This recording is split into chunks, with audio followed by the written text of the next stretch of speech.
अस्सलाम वालेकुम।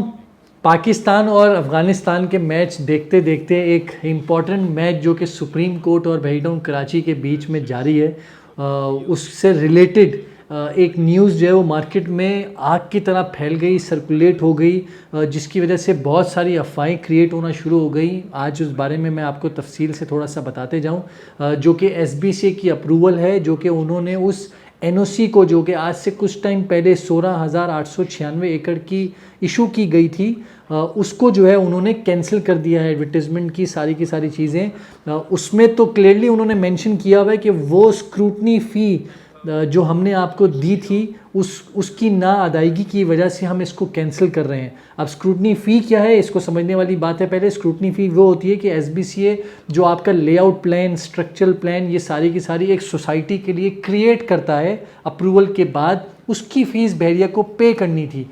बहरिया ने उसके 3 चेक्स दिए हुए थे और तीनों के तीनों बहरिया ने बाउंस करा दिए, जिसकी बेसिस के ऊपर उन्होंने ये NOC को कैंसिल कर दिया। तो इसलिए लोगों ने जो अफवाहें क्रिएट की कि बहरिया के ट्रांसफ़र बंद हो गए, हाय बहरिया अभी डूब गया, बहरिया अभी ये हो गया, अब क्या होगा, इम्पैक्ट क्या होगा इस NOC के कैंसिल होने का, तो इसलिए इन सब बातों से, इस बात से कोई ताल्लुक़ नहीं है। लेकिन एक मसला जो कि मुझे इस बात से क्रिएट होता है, जो कि मैं एक डॉट्स मिला सकता हूँ आपस में, आप लोगों के साथ बस शेयर की जा रही है। बाकी ये तो वक्त बताएगा कि क्या ये डॉट्स सही मिल रहे हैं या गलत मिल रहे हैं।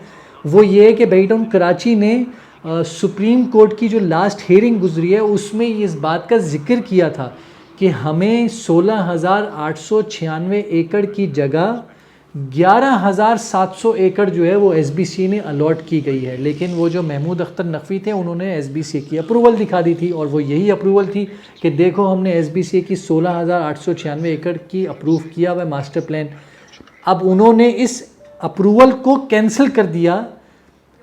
अब कैंसिल होने के बाद अब इस बात का डाउट क्रिएट होगा कि अब वहाँ पर स्टांस वापस से ये क्रिएट किया जाएगा कि देखो हमने तो स्क्रूटनी फ़ी या वो चलान इसलिए पे नहीं किया था जो आपने इशू की थी, क्योंकि आपने दी ही नहीं ज़मीन, इसलिए मैंने उसकी स्क्रूटनी फ़ीस भी पे नहीं की और इसलिए SBCA ने उसको कैंसिल भी कर दिया।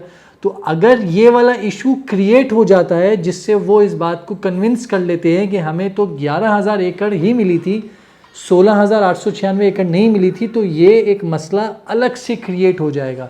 तो क्या ये डॉट्स आपस में मिल सकते हैं, नहीं मिल सकते, ये तो आने वाली हेयरिंग में आपको पता लगेगा। लेकिन मेन चीज़ ये है कि इस SBCA की कैंसिलेशन का, ये तो मैंने डॉट्स मिलाए ना, अभी मैं सिर्फ इस SBCA की अप्रूवल को नॉर्मल देखूं तो मैं इसी तरह ही देख सकता हूं कि एक स्क्रूटनी फ़ी जो कि आर्किटेक्चर ड्राइंग, स्ट्रक्चर ड्राइंग की बेसिस के ऊपर उन्होंने फ़ीस नहीं पे की, उन्होंने इसको कैंसिल कर दिया। इसका बहरिया की मार्केट से कोई ताल्लुक नहीं है। ये SBCA की अप्रूवल तो आई आज से 6-8 महीने पहले थी, तो इससे पहले ट्रांसफ़र्स हो रहे थे, इससे पहले बहरिया एडवर्टीजमेंट भी कर रहा था, इससे पहले बहरिया सब कुछ कर रहा था, लोग ख़रीद भी रहे थे, बेच भी रहे थे, मार्केट ऊपर भी थी और नीचे भी थी। तो मैं यही कहूँगा कि वेहीटाउन कराची में बिल्कुल मसला चल रहा है। ये सब चीज़ें जो मेरी अंडरस्टैंडिंग थी वो मैंने आपके साथ शेयर की। NOC को लेके जो कैंसिलेशन हुई है स्क्रूटनी फ़ी, वो जो मैंने अंदर से पता करने की कोशिश की है उसके रिटर्न में मुझे यही जवाब मिला है कि ये एक नॉर्मल स्क्रूटनी फ़ी है जो हमने पे नहीं की हुई। तो मैं उम्मीद करता हूँ कि जो मैंने थोड़े से डॉट्स मिलाने की कोशिश की है, अल्लाह करे ऐसा ना हो, क्योंकि ये बड़ा मसला होगा बाद में किसी को ये समझाना कि सर ये हिस्सा 11,000 में है और ये हिस्सा 6,000 है, तो ये 6,000 आउट हो गया, ये 11,000 इन हो गया, तो ये बड़ा मसला पड़ जाएगा बाद में। तो अल्लाह ताला हम सबकी इन्वेस्टमेंट को हिफाजत में रखे और ये जो पाकिस्तान के हालात हैं इसको जल्द से जल्द ठीक करे, क्योंकि ये तो मेस्टअप हमेशा ही रहेगा। जहाँ इन्वेस्टमेंट करो बंदा बोले भाई ये तो जगह ही मौजूद नहीं है, तो अल्लाह ना करे ऐसा कुछ हो। और मैं लास्ट में कहूँगा, जो मैंने हेयरिंग की वीडियो बनाई थी जो आपके सामने मौजूद है, ये ज़रूर आप लोग इसको देखें ताकि आप लोगों को इसका बैकग्राउंड भी पता लग जाएगा। तो अपना बहुत बहुत ख्याल रखें, नीचे दिए हुए चैनल को सब्सक्राइब करें। खुदा हाफिज़।